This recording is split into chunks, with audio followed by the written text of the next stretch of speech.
성만찬 예식을 하니까 우리가 다 같이 모여서 예배를 드리네요. 우리 청소년들도 함께 오고 어린이들도 함께 오고 그래서 교회가 꽉 찬 것 같습니다. 우리 옆에 분들하고 한번 같이 인사해 볼까요? 안녕하세요. 환영합니다. 어서 오십시오. 오늘 교회에 참 잘 오셨습니다. 예.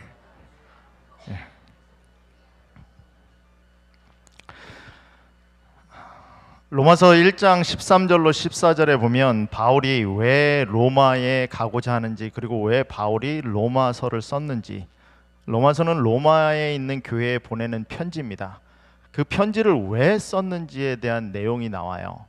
형제들아, 내가 여러 번 너희에게 가고자 한 것을 너희가 모르기를 원치 아니하노니 이는 너희 중에서 다른 이방인 중에서와 같이 열매를 맺게 하려 함이로되 지금까지 길이 막혔노라. 헬라인이나 야만인이나 지혜 있는 자나 어리석은 자에게 다 내가 빚진 자라. 이 빚졌다라는 표현이 나옵니다. 제가 메릴랜드 중앙교회 오니까 한 가지 재밌는 게 이 교회에서만 사용하는 단어들이 몇 개가 있어요. 그 단어 중에 하나가 이제 매중이라는 단어입니다. 저는 매중이 무슨 말인지를 몰랐습니다. 처음에 오니까 매중 그래가지고 이 매중이 뭐지? 메릴랜드 중앙을 줄여가지고 우리 교회는 매중이라고 부르더라고요. 예. 저만 그렇게 하는 겁니까? 다 알고 계신 거 맞죠? 예.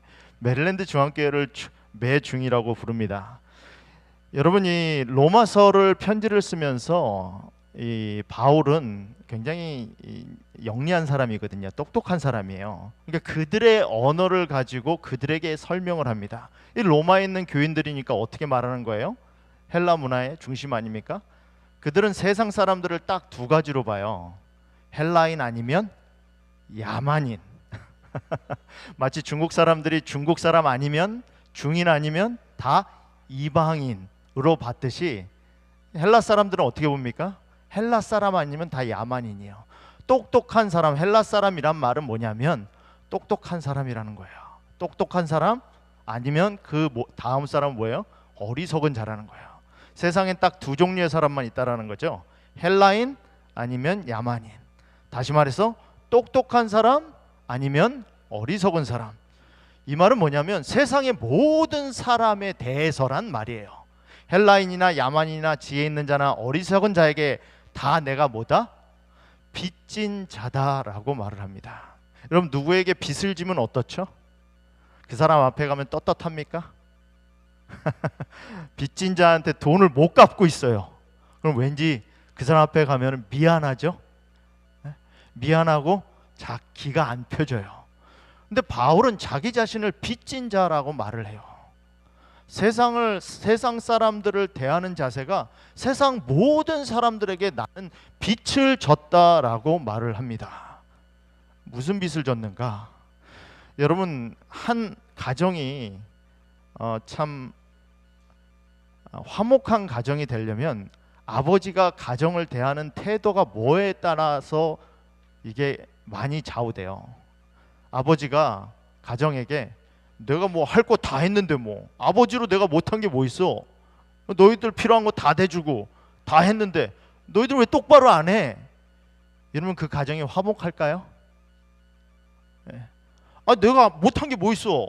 내가 다 해줬잖아. 아버지로서 내가 못한 게 뭐 있어?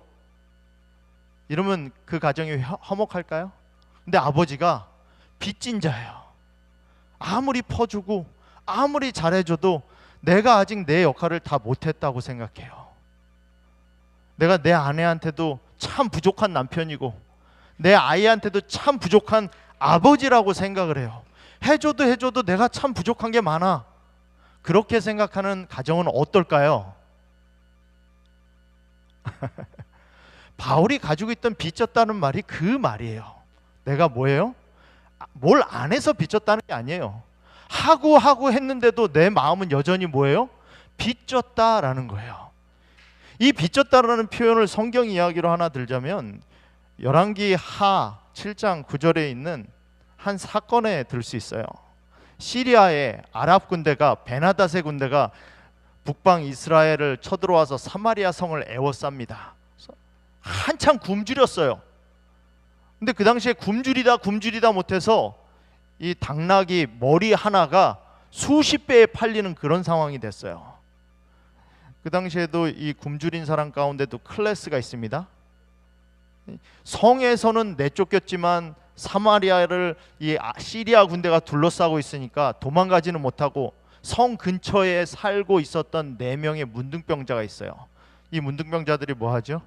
야, 여기서 굶어 죽으나 시리아 군대에 가서 잡혀 죽으나 죽는 건 마찬가지니까 한번 가서 부딪혀 보자. 그리고 어떻게 합니까? 시리아 군대로 가요. 시리아 군대로 가는데 하나님께서 그렇게 가는 이 문둥병자의 발자국 소리를 큰 군대 소리같이 듣게 하셔서 시리아 군대가 베나닥 군대가 모두 도망을 갑니다. 가가지고 한참만 먹기 시작하죠. 내 병자가. 이야, 이렇게 뭐 풍족하게 쌓여있고 음식이 많으니 우리 먹자 하다가 배에 불리 먹고 나고 뭐 자기가 뭐 금도 훔치고 소도 훔치고 말도 훔치고 하여튼 군량을 다 훔쳐가지고 어디다 갖다 놓고 또 와서 왔다 갔다 하다가 뭐예요? 정신을 딱 차리고 보니까 뭐라고 합니까? 우리가 이렇게 해서는 아니 되겠도다. We are not doing right. 우리가 바르게 행하지 않고 있다. 왜? Good news. 이 좋은 소식을 뭐 하지 않기 때문에, 전하지 않기 때문에. 사마리아에 있는 백성들은 다 뭐 하고 있는데, 성 안에 있는 사람들은 다 굶어 죽고 있는데, 여기 이렇게 음식이 풍족하게 있는데 알리지 않는 거, We are not doing right. 이 굿뉴스를 뭐 하는 거? 침묵하는 거, remain silent 하는 거, 그게 뭐 하는 거예요? 잘못됐다라는 거예요. 그래서 뭐 합니까? 만일 내일 아침까지 기다리면 벌이 우리에게 미칠지니 이제 떠나 왕궁에 가서 뭐 하자? 알리자. 이 사람은 도시에서 뭐 한 사람들이에요? 쫓겨난 사람들이에요. 그 당시 문둥병자는 도시에 못 살잖아요. 사람들하고 같이 못 살아요. 그래서 어디 삽니까? 도시에서 쫓겨나서 외곽에 살던 사람들이에요. 만약에 시리아 군대가 쳐들어오면 제일 먼저 뭐 할 사람들이에요? 죽을 사람들이에요. 이 사람들이 아무리 성문 두들겨도 열어주지 않아요. 그럼에도 불구하고 이 사람들이 뭐라고 느낍니까? 우리는 빚진 자다. 우리가 이 굿뉴스를, 이 좋은 소식을 알리지 않고 있으면 우리에게 벌이 임할 것이다 라고 말을 해요. 바울이 마음 가운데 있었던 빚진 자라는 의미가 그거예요. 내가 가지고 있는 굿뉴스, 내가 가지고 있는 구원, 내가 하나님께로부터 받은 소망, 그 구원이 이렇게 좋은 건데 그거 모르고 죽어가는 사람들이 저기 다 있는데 그거 알리지 않았기 때문에 뭐한 사람이다? 내가 빚진 사람이다 라고 말을 해요. 고린도후서에 보면은 3번에 걸쳐서 바울이 그동안 거쳤던 복음을 전하면서 받았던 고난에 대해서 서술해 놓은 성경절이 3번 나와요. 그 중에 대표적인 것이 이거예요. 그리스도의 일꾼이냐? 정신없는 말을 하거니와 나는 더욱 그러하도다. 내가 복음 전도하면서 이만큼 수고를 했다라는 거예요. 내가 수고를 넘치도록 하고 옥에 갇히기도 더 많이 하고 매도 수없이 맞고 여러 번 죽을 뻔하였으니 유대인들에게는 40에서 하나 감한 매를 5번 맞았으며 3번 태장을 맞고 1번 돌로 맞고 3번 파선하고 1주야를 깊은 바다에서 지냈으며 여러 번 여행해서 강의 위험과 강도의 위험과 동족의 위험과 이방인의 위험과 시내의 위험과 광야의 위험과 바다의 위험과 거짓 형제 중의 위험을 당하고 또 수고하며 애쓰고 또 여러 번 자지 못하고 줄이며 목마르고 여러 번 굶고 춥고 헐벗었노라. 이외의 일은 고사하고. 왜 이 말 하죠? 내가 이러이러한 고난을 당했어. 내가 정말 죽을 뻔했어. 그럼에도 불구하고 내가 이렇게 복음을 전했어. 왜? 이거 자기 이만큼 했으니까 좀 알아달라고 말하는 거예요? 이유가 하나예요. 아직도 날마다 내 속에 눌리는 일이 있으니 곧 모든 교회를 위하여 염려하는 것이라. 여기 영어 성경에 보면 이렇게 돼 있어요. daily pressure on me. Every day, daily pressure on me. 여러분, 바울이 가지고 있었던 빚진 자라는 거는 진짜 매일매일 그의 삶의 가운데 양심적으로 느끼는 버든이었어요. 짐이었어요. 전하지 않고서는 내가 정말 이렇게 있으면 안 되는데,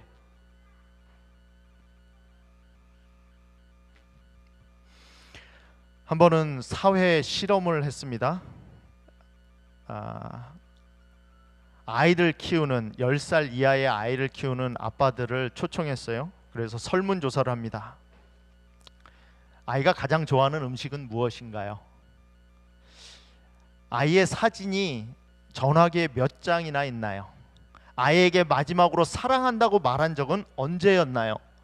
아이에 관련된 질문을 이렇게 쭉 해요. 적습니다. 그러고 나서 다음 장을 넘기니까 아버지에 관한 질문으로 바뀌어요. 아버지가 가장 좋아하는 음식은 무엇인가요? 아버지에게 사랑한다고 말했던, 마지막으로 말했던 건 언제인가요? 전화기에 아버지의 사진은 몇 장이나 있나요? 마음에 느끼는 게 있겠죠?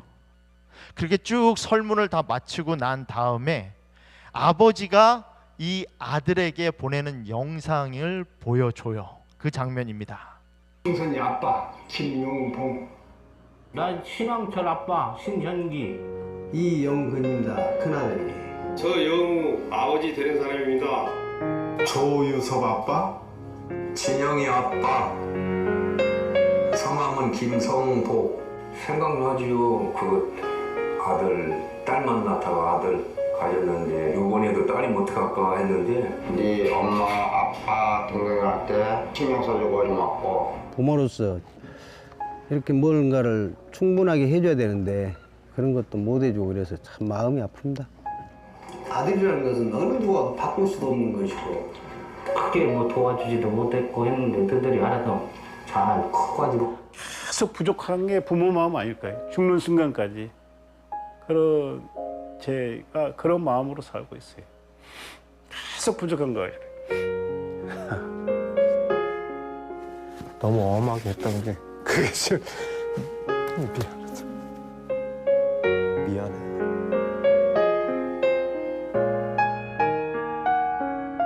항상 내가 부족하고 항상 미안해요. 걔한테는. 미안하다 참. 모든 것이 부족하고 못 가르치고. 제 어머니가 하면 어머니가 항상 하시는 말씀이 있어요. 미안하대요, 저한테. 50된 아들한테 미안하대요. 몸이 부서져라 한평생을 일하면서 자녀를 키운 어머니가 아들이 오면 미안하대요. 해준 게 없어서. 어머니는 항상 미안하대요. 바울이 가지고 있는 빚진 자라는 마음이 그런 마음이었어요. 내가 그렇게 하나님께 받은 사랑이 있는데 그 사랑을 나눠줘야 되는데 그 사랑을 나눠주지 못하니까 뭐 하는 거예요? 미안한 거예요. 빚진 거예요. 빚진 자라는 말이 그 말이에요.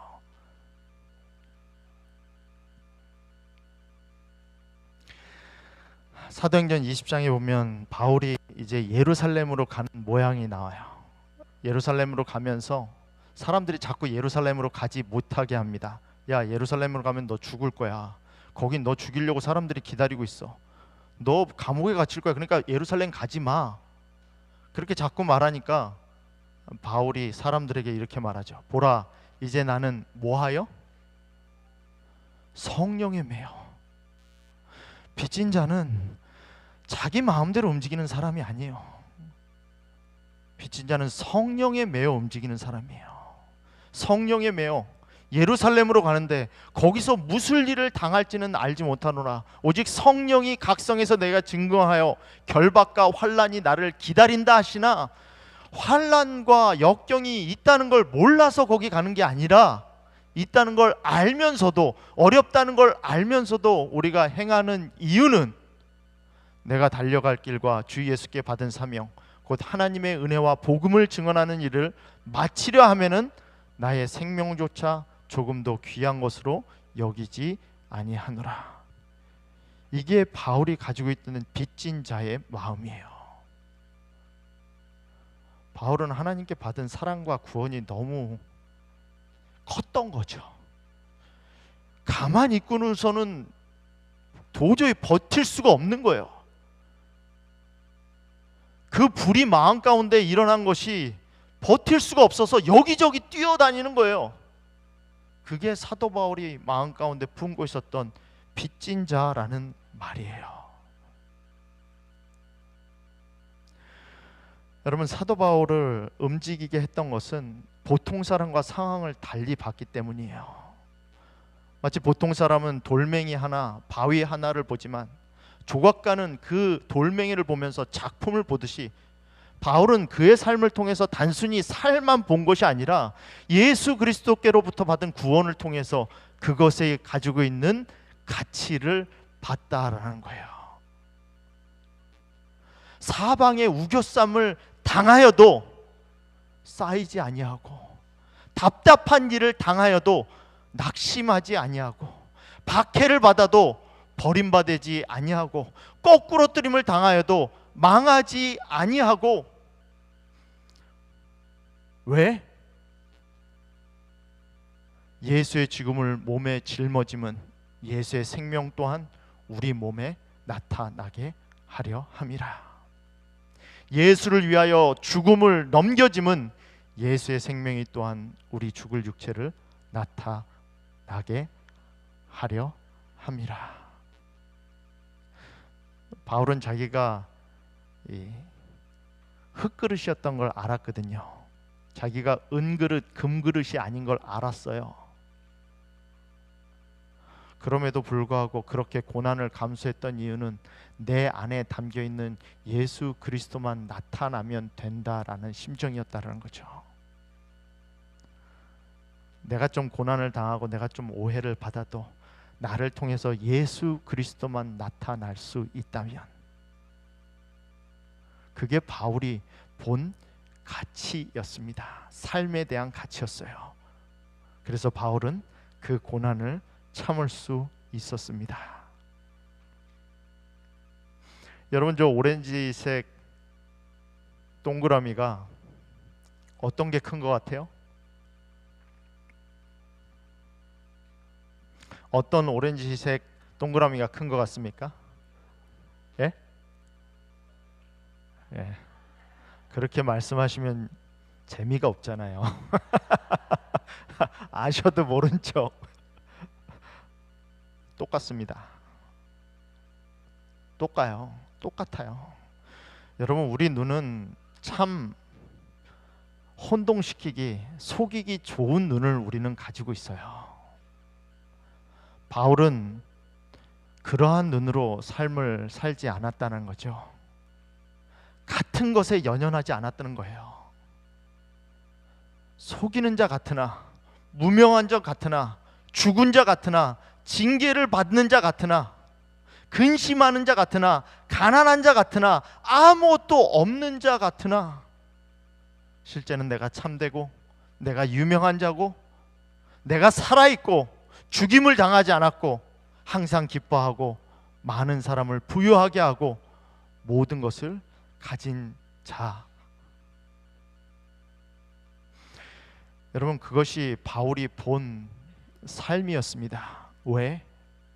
그가 하나님으로 받은 사랑이 있었기에. 왜? 그가 예수 그리스도를 통하여 받은 구원이 있었기에. 여러분, 오늘 이 안식일은 우리가 성만찬 예식을 하는 안식일입니다. 단순히 하나의 예식에서 그치는 것이 아니라 이 예식을 통해서 예수 그리스도가 우리에게 베풀어 주신 사랑을 체험하는 예식입니다. 이 예식이 단순한 또 하나의 예배가 아니라 예수께서 우리에게 베풀어 주신 사랑, 바울이 그렇게 내가 빚진 자라고 느낄 수밖에 없었던 그 사랑을 성만찬 예식을 통해서 체험할 수 있는 시간이 되기를 간절히 바랍니다. 제가 기도하고 우리 세종 예식 하도록 하겠습니다. 하늘에 계신 저희들의 아버지 하나님, 오늘 성만찬 예식을 통하여 예수님이 우리에게 베풀어 주신 구원을 다시 한번 깨닫게 하여 주시니 감사합니다. 세종 예식을 통하여 나의 마음을 낮추고 나의 형제를 사랑하고 서로를 품는 순간, 시간을 갖도록 하겠습니다. 이 시간 저희 가운데 임재하셔서 우리 마음 가운데 있는 모든 죄악을 제하시고 서로를 사랑할 수 있는 마음을 허락하여 주시옵소서. 예수님의 이름으로 기도합니다. 아멘.